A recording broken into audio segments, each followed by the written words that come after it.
Alors, je ne sais pas ce qu'il en est des autres traducteurs et interprètes, mais moi, je ne compte plus le nombre de fois où, quand je me présente et que je dis que je suis traductrice, on me dit « Oh, c'est cool, c'est vous qui travaillez en cabine pendant les conférences aux Nations Unies et tout ». Et j'ai envie de dire non, en fait, ça, ce serait un interprète.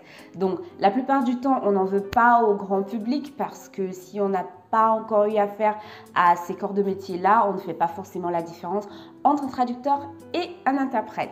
Dans la vidéo d'aujourd'hui, je vais vous expliquer quelles sont les différences entre un traducteur et un interprète et ainsi vous ne serez plus confus à ce propos et vous pourrez identifier ces deux corps de métier sans aucune difficulté.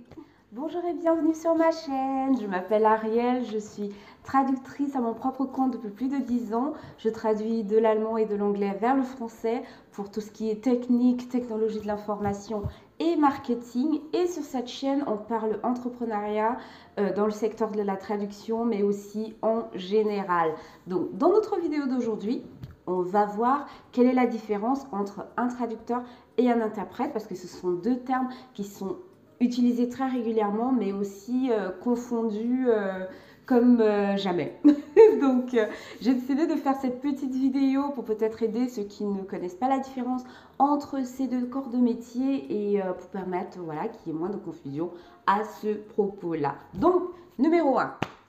Alors, ce qu'il faut savoir, c'est que la différence majeure entre un traducteur et un interprète est le fait que le traducteur travaille à l'écrit et l'interprète à l'oral.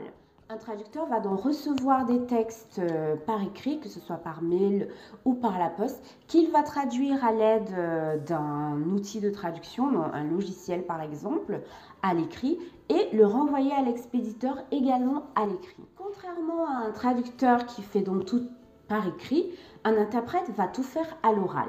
C'est-à-dire qu'on va le solliciter pour transmettre un message d'une langue à une autre, mais plutôt à l'oral. Alors la plupart du temps, on envoie à l'interprète les textes si on les connaît déjà, par exemple dans le cadre d'un discours. On lui envoie les textes au préalable, il va travailler dessus, identifier les mots difficiles, etc. Donc faire un travail préparatoire qui va lui faciliter la transmission du message à l'oral. Mais la différence majeure entre un interprète et un traducteur est que l'un travaille par écrit et l'autre à l'oral. L'autre différence entre un traducteur et un interprète, qui est bien sûr liée à la première qu'on vient de voir, est le fait qu'un traducteur va travailler de chez lui la plupart du temps, alors qu'un interprète est sollicité pour des missions sur lesquelles il va se déplacer. Entre-temps, on a également des missions d'interprétation virtuelle, mais la nature du métier fait qu'un interprète est amené à se déplacer pour aller effectuer des missions ponctuelles. Pour moi, en tant que traductrice, un client va donc me solliciter, par exemple, pour la traduction d'un manuel d'un de ses appareils ou d'une machine.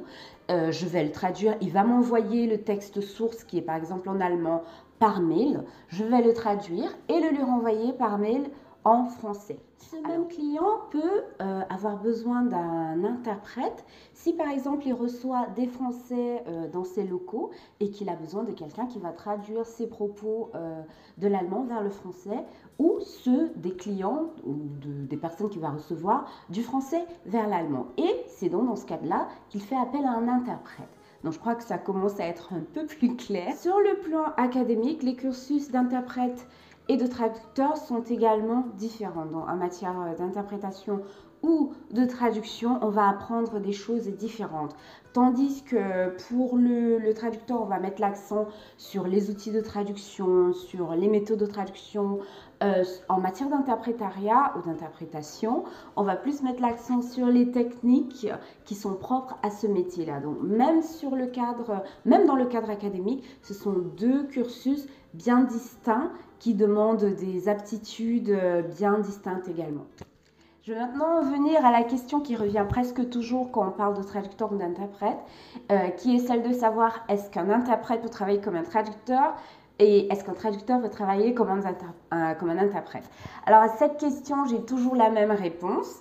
Un interprète peut travailler comme traducteur, mais un traducteur ne peut pas forcément travailler comme interprète. Pourquoi?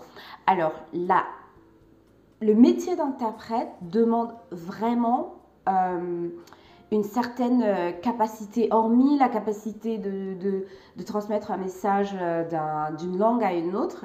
Il y a vraiment des techniques de respiration, il y a tellement d'autres choses qui viennent s'ajouter à la seule capacité de traduire d'une langue à une autre, qu'il est difficile pour un traducteur qui n'a vraiment étudié que la traduction à l'écrit d'être un bon interprète. Toutefois, un interprète, parfois les interprètes reçoivent les documents qu'ils devront transmettre à l'oral, ils les reçoivent par écrit parce qu'ils doivent les préparer. Les interprètes se retrouvent donc souvent à faire le travail de traducteur avant d'avoir à transmettre le message qu'ils ont à transmettre à l'oral. Donc, être interprète demande des capacités de traduction à l'écrit, alors que être traducteur ne demande pas forcément de capacité d'interprète.